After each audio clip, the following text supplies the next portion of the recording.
साथी राम जी गुप्ता जी, अनिल राय जी, जोरदार ताली बजाकर स्वागत करें। नेता का स्वागत हो रहा है, जोरदार ताली बजाकर स्वागत करें। तालियों में गूंज होनी चाहिए, जोरदार ताली में स्वागत करें। अखिलेश यादव जिंदाबाद।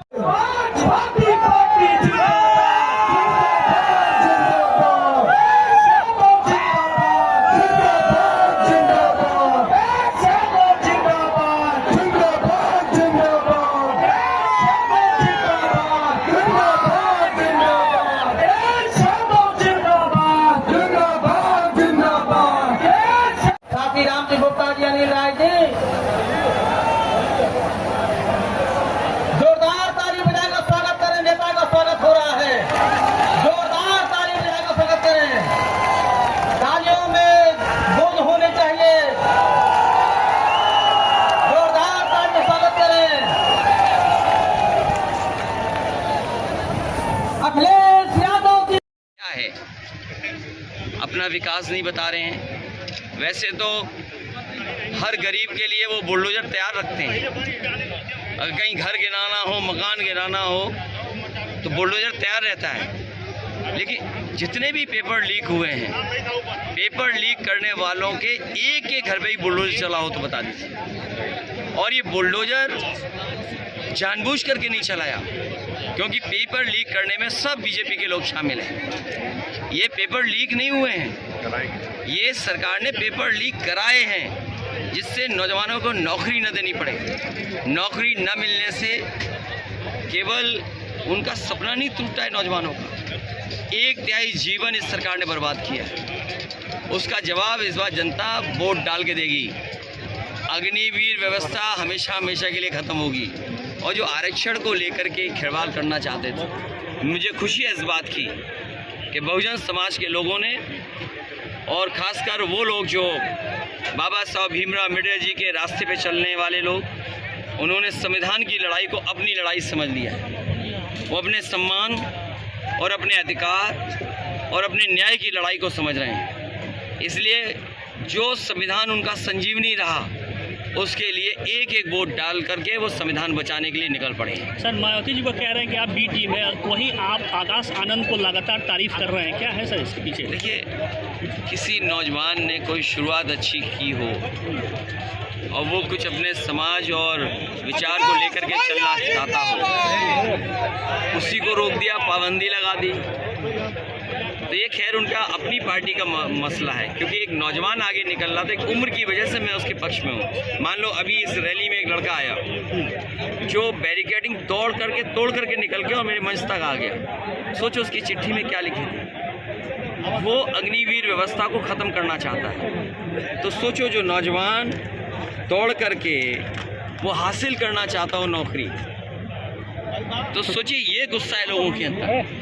आपने अग्निवीर आदि अधूरी कर दी, कल को आप इन खाकी वालों की नौकरी 4 साल की 3 साल की कर दोगे। क्या है, आप क्या कर रहे हैं आज से देश के साथ? और फिर जो गांव का नौजवान था, बलिया, गाजीपुर, पूर्वांचल का, ये वो है जो फौज में जाकर के सम्मान की नौकरी करना चाहता था।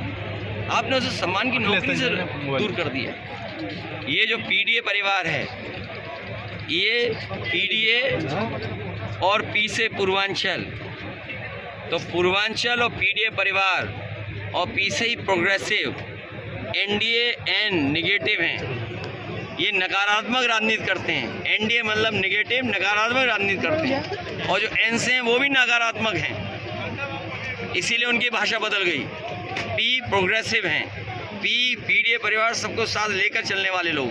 सर, आजमगढ़ में देखा जाए धर्मेंद्र यादव के खिलाफ जो है अपर्णा यादव भी प्रचार करने उतरी है, इसको कैसे देखते हैं?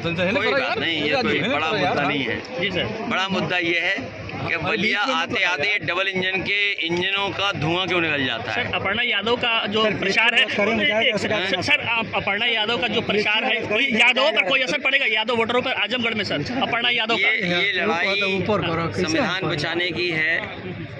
इस पीडीए परिवार के साथ सब जुट गए हैं, और हमारे सनातन जी का नाम तो जानते ही हो ना, जिसकी शुरू अंत है ही नहीं, सनातन, और इन्होंने तो पहले दिन ही चुनाव जीत लिया। उससे बेहतर और कौन चुनाव जीत सकता था? पिछली बार तो रह गए थे, लेकिन इस बार रहने वाले नहीं हैं, इस बार लोकसभा में जाने वाले हैं। बचाया जा रहा है, क्या कहना था? बेइज्जत बलात्कारियों बचाया जा रहा था। उनकी तस्वीर मुख्यमंत्री के साथ है, जी सर। तस्वीर बीजेपी वालों के साथ है। अभी इतना बड़ा महिला सम्मेलन किया, लेकिन बीएचयू की बेटी के साथ जो अन्याय हुआ उसको याद ही नहीं आया उन्हें। और सबसे ज़्यादा असुरक्षित महिलाएं और बेटियां अगर कहीं हैं तो बीजेपी की सरकार में। आज ही आपने देखा होगा राजधानी में एक आईएएस परिवार के घर पर चोरी हो गई, डकैती हुई, पत्नी को मार दिया। ये कानून व्यवस्था है, सोचिए, एक आईएएस की पत्नी की हत्या हो जाए उसके घर में। और क्या कह रही है? Law and order. इन्होंने लॉ एंड ऑर्डर अलग अलग कर दिया। ये लॉ एंड ऑर्डर केवल धर्म के आधार पे देखते हैं, अपने वोट के आधार पे देखते हैं। इससे ज़्यादा अन्याय और इससे ज़्यादा संविधान की धज्जियाँ कभी नहीं उड़ी होंगी जो भारतीय जनता पार्टी की सरकार में हुई। सर चुनाव के दौरान पेपर आउट, नौकरी मिलेगी, सर चुनाव के दौरान टर्नआउट और हो ज़्यादा हो। मुझे खुशी है कि बड़े पैमाने पर लोग निकल रहे हैं और सरकार के खिलाफ मतदान कर रहे हैं। सर चुनाव के दौरान पश्चिम बंगाल में लगातार हिंसा हो रही है जो पुरानी कश्मीर की याद दिला रही है, इसको कैसे देख रहे हैं सर? क्या बोल रहे हो आप? जी किस सर। दुनिया में चले जाते हो जी पता नहीं कहाँ चले गए। जी मैं आपसे कह रहा हूँ, प्रधानमंत्री जी का कॉन्फिडेंस लड़खड़ा गया है और हमारे मुख्यमंत्री जी ने योगा करते करते कैसे डगमगा रहे थे, याद है? सर बंगाल ये में दोनों डगमगा रहे और लड़खड़ाते लोग हैं। सर चुनाव में बंगाल में पिछड़ों का योगी जी मंच से बोल रहे थे कि निमंत्रण दिया गया था रामलला के उत्सव का, लेकिन आप अरे यार कितने ज्ञानी है वो, कितने ज्ञानी। आपने उनका ज्ञान का नहीं सुना आपने कि जो इंजेक्शन लगाया है शरीर में वो वापस ले लिया जाएगा। आप बताओ कैसे वापस ले लिया जाएगा? तो इतना तो ज्ञान है उनके पास। भगवान जिसको बुलाते हैं उसे कोई रोक नहीं सकता। सर इस बार और कब बुलावा आ जाए किसी को पता है? सर बंगाल में हिंसा नहीं हो जब रही है बुलावा आएगा तो जाएंगे। सर बंगाल में हिंसा नहीं हो रही है सर? चुनाव में हिंसा कल एक प्रत्याशी को दौड़ा करके उसको देखिए, किया गया। आप बताइए, बीजेपी के लोग बूथ कमेटियों को लूट कमेटियां बना रहे थे, लूट बूथ।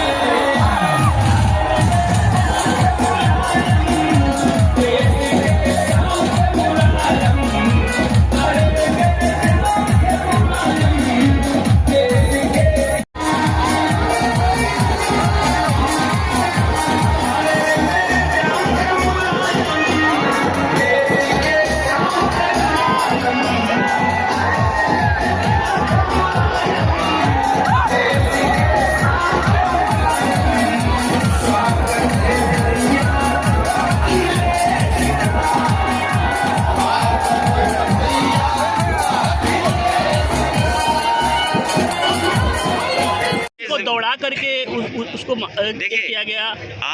आप बताइए, बीजेपी के लोग बूथ कमेटियों को लूट कमेटियां बना रहे थे, लूट बूथ। सोचिए, वो तो रोका गया। यूपी में नहीं देखा आपने? यूपी में जिस तरीके से लूटना चाहते थे, हमें खुशी है अपने कार्यकर्ताओं पे कि जिम्मेदारी से वो खड़े दिखाई दिए। सर भाजपा 400 पार क्या कहेंगे?